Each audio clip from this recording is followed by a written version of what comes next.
Welcome to my channel Novel Beast. If you like its content, then please like, subscribe, and share its joy with others. Thank you. وہ اس کی طرف دیکھے بنا شہباز کو truck کے پاس لے گیا۔ دونوں ٹرک کے ساتھ مضبوط زنجیریں باندھی گئی تھیں جو کہ ہاتھ دونوں سائڈ پر بازوؤں اور ٹانگوں کو باندھنے لگا۔ کتنی ہی کوشش کی تھی شہباز نے اس سے خود کو آزاد کروانے کی، لیکن نہیں کروا پایا۔ کبھی اس جگہ پر حکمران بنا بیٹھا، وہ آج کسی دردناک موت کا مزہ چکھنے والا تھا۔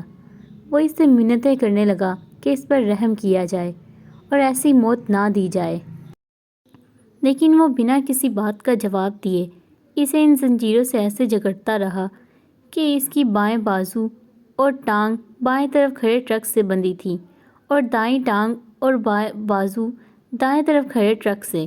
شہباز کا پرسنل باڈی گارڈ ایک ٹرک میں جا بیٹھا اور اسے سٹارٹ کر دیا، جبکہ ہاتھ خوفناک مسکراہٹ چہرے پر سجائے تھوک اور پسینے سے بھرے شخص کو دیکھنے لگا۔ وہ قریب بیٹھ کر شہباز کے اوپر جھکا تھا اور وہ خوف سے لرزنے لگا۔ Good bye dead. اس کے سر کا بوسہ لے کر ہاتھ دوسرے ٹرک کی سمت بڑھ گیا۔ زندگی میں اس نے پہلی بار اسے باپ کہہ کر پکارا تھا، اور وہ بھی آخری وقت میں۔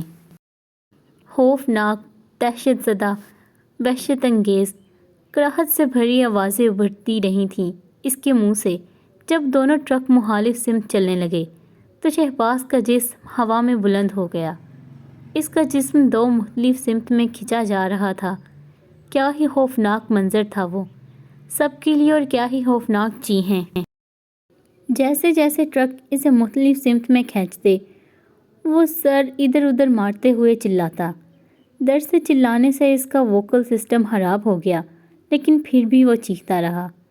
شہباز کا دھڑ بائیں بازو سے دائیں ٹانگ تک علیحدہ ہو گیا اور وہ دو حصوں میں تقسیم ہو گیا۔ آنکھیں باہر نکل گئیں۔ اتنی تکلیف دہ موت دیکھ کر سب کے رونگٹے کھڑے ہو گئے۔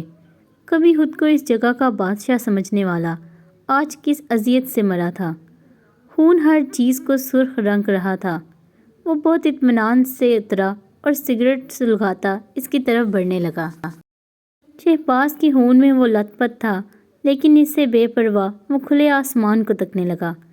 آج اس نے اس سب معصوم لوگوں کا بدلہ لیا تھا جو بے دردی سے قتل کیے گئے۔ افغانستان، وہ زیر لب بولا تھا۔ باز اس کا کیا کریں؟ شہباز کا جسم ابھی بھی زنجیروں نے جکڑ رکھا تھا۔ اسے آفس کے ایکویریم میں مچھلیوں کو ڈال دو۔ یہ اس قابل نہیں ہے کہ اسے دفن کیا جائے، وہ سرد مہری سے کہتا وہاں سے چل دیا۔ جب وہ گھر پہنچا تو احتشام کے ساتھ عمر بھی اس کا انتظار کر رہا تھا۔ وہاں اب کوئی لاش موجود نہیں تھی۔ مار آئے شہباز کو، عمر سخت لہجے میں بولا تھا۔ ہاتھ اسے نظر انداز کرتا احتشام سے بات کرنے لگا۔ فواد کا ہیڈ کوارٹر افغانستان میں ہے، وہ اسے وہی لے جا رہا ہے۔ ہم آج شام ہی وہاں کے لیے روانہ ہوں گے۔ رک جاؤ ہاد، تم شہباز کو قتل کر چکے ہو، اب یہ معاملہ پاک آرمی دیکھے گی۔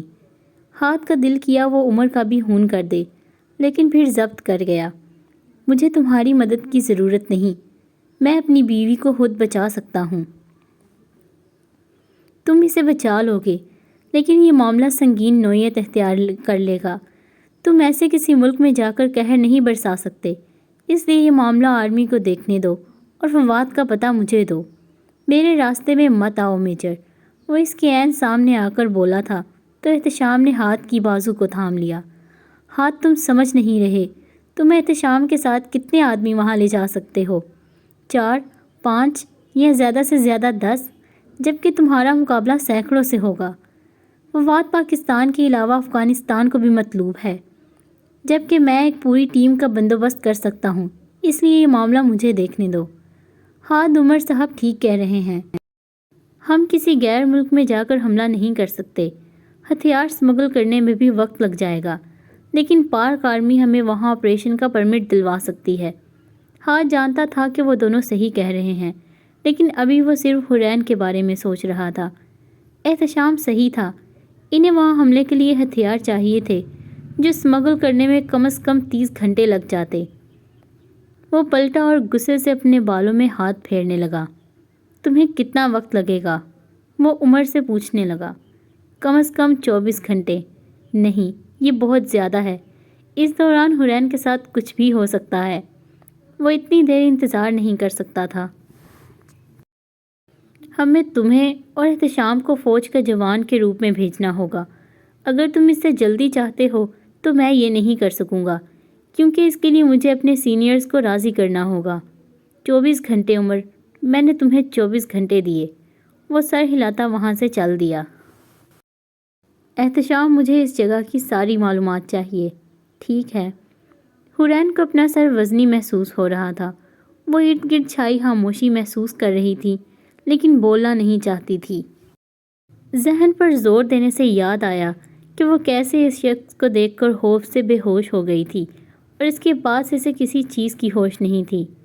نظام تنفس ایک دم بگڑا تھا اور اس نے آنکھیں کھول لیں۔ ہیلو میری جان، وہ اس کے سامنے کھڑا تھا۔ حورین بری طرح کانپنے لگی اور اس سے دور ہونے لگی، لیکن بے سود۔ اس کے پاؤں اور بازو مضبوطی سے باندھے گئے تھے۔ اسے یوں دیکھ کر وہ مسکرانے لگا۔ مجھے یہ جان کر بہت خوشی ہوئی کہ تم مجھے ابھی تک یاد کرتی ہو۔ یہ کہہ کر فواد اس کے سامنے ایسے جھکا جیسے تعظیم پیش کر رہا ہو۔ کب اس کی آنکھوں سے آنسو نکلنے شروع ہوئے اور کب وہ رونے لگی، حورین کو احساس بھی نہیں ہوا۔ اسے صرف اپنے جسم میں گردش کرتے ہوئے خون کی آواز سنائی دے رہی تھی۔ جسم ٹھنڈا پڑ گیا تھا۔ میری پیاری نے مجھے اتنا مس کیا۔ وہ خباثت سے مسکراتا ہاتھ اس کے رخسار تک لے گیا۔ حورین کسی پاگل کی طرح چیخنے لگی۔ آگ، آگ! اس کا جسم جل رہا تھا۔ وہ جھلس جائے گی۔ جیسے جیسے فواد اپنے تخلیق کیے گئے ان نشانات کو چھو رہا تھا، حورین ان میں اسی شدت سے تکلیف محسوس کر رہی تھی جیسے اتنے سال پہلے اس کے چہرے پر وہ نشانات بناتے وقت اس نے برداشت کی تھی۔ اس کی چیخیں سن کر فواد کی آنکھوں میں ایک عجیب چمک پیدا ہوئی تھی۔ کوئی بھی میری تخلیق مجھ سے چھین نہیں سکتا۔ تمہیں میں نے بتایا ہے، تمہاری ہر سانس پر میرا حق ہے۔ اور گھبراؤ نہیں میری پیاری، نہ، جلدی ہی میں یہ سانسیں بھی چھین لوں گا۔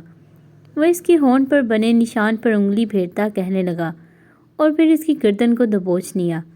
حورین کو لگا وہ کبھی سانس نہیں لے پائے گی۔ شاید یہ اچھا ہی تھا، وہ اور نہیں سہ سکتی تھی اور خوف سے پھر سے بے ہوش ہو گئی۔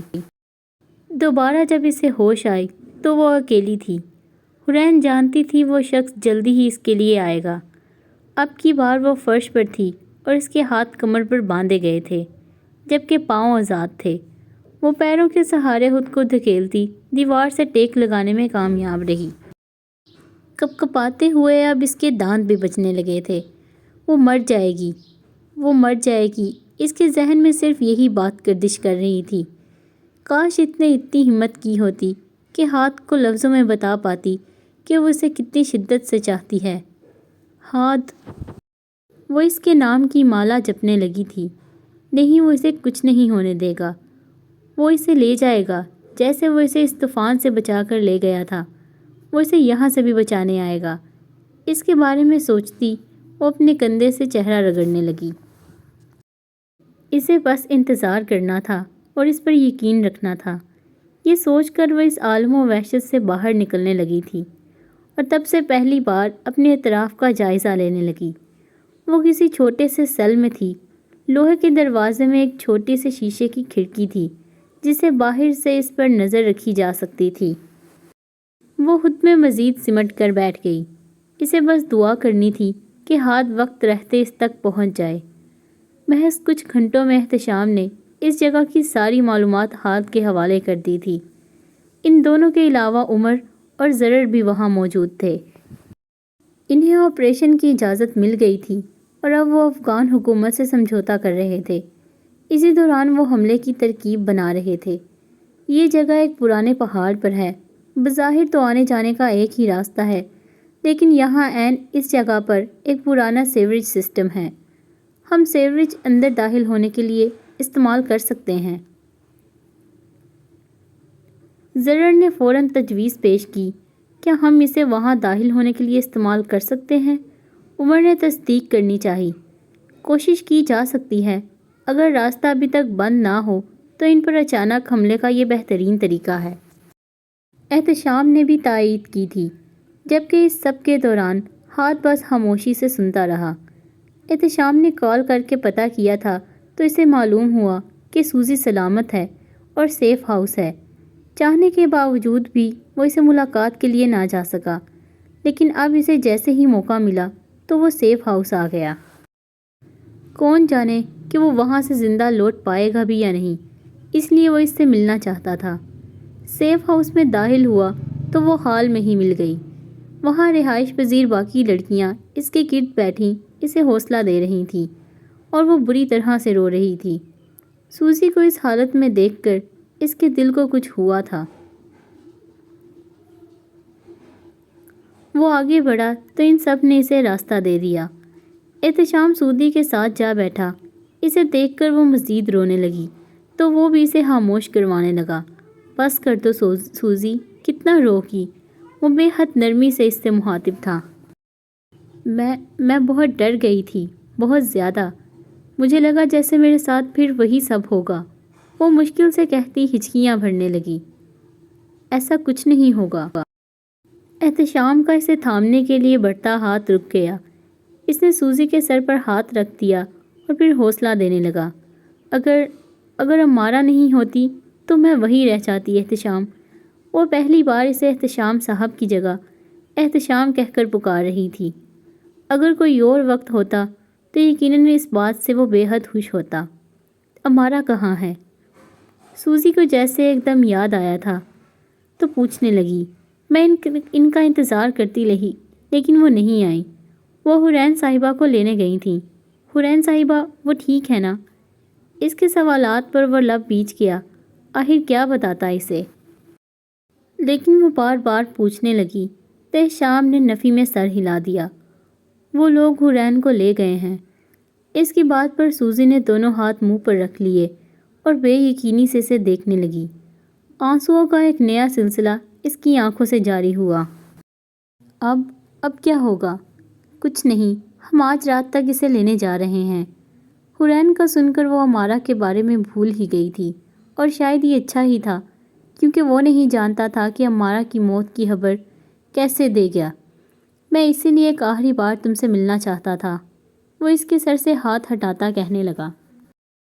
سوزی کا دل جیسے اس کی بات پر تڑپ کر رہ گیا۔ ایسے نہیں کہیے، آپ کو کچھ نہیں ہوگا۔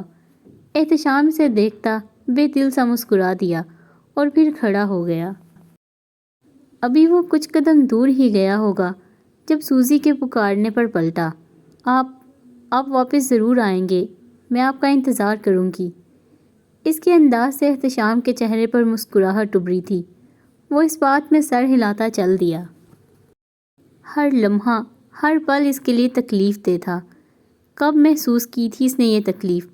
وہ تو درد کو طاقت میں بدلنے والوں میں سے تھا۔ وفات نے حورین پر نہیں، اس پر حملہ کیا تھا۔ حورین، وہ اپنے آفس میں بیٹھا اس کے خیالات سے مخاطب تھا۔ گھبراؤ نہیں حورین، میں تمہیں لینے آ رہا ہوں۔ کچھ نہیں ہوگا تمہیں، کچھ بھی نہیں۔ اس ناول کو ریڈ کرنے کا آپ کا بہت شکریہ، اور اگر آپ اس کے باقی پارٹس ڈھونڈنے میں مشکل پیش آ رہی ہے تو آپ چینل کی پلے لسٹ چیک کریں۔ شکریہ۔